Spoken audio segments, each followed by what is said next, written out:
Hello and welcome to Trust News Summary. I am Darshan Hussaina Usman.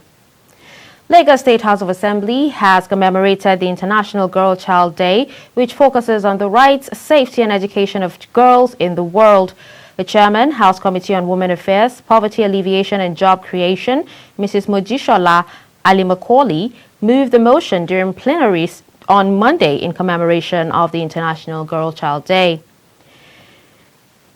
African Development Bank says it is ready to assist Nigeria in the design and implementation of security index investment bonds to raise more resources to tackle its security challenges. President of the AFDB, Dr. Akinwumi Adesina, said this on Monday at the midterm ministerial performance review retreat in Abuja. Maritime Security Providers Association of Nigeria says a collaboration between the Nigerian Maritime Administration, Safety Agency, and the Navy was key to a secured shipping environment.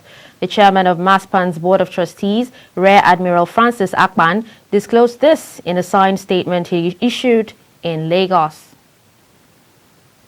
And on the foreign scene, at least 15 people have been reportedly killed and 3 others remain missing after continuous and heavy downpours triggered flooding in northern China's Jiangxi province, one of the country's top coal-producing areas, according to state media.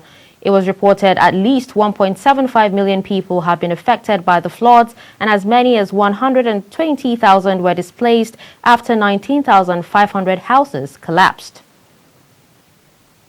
And that wraps up Trust News Summary. Don't forget to follow us across all our social media platforms. I am Darshan Hussaina Usman. Thanks for watching.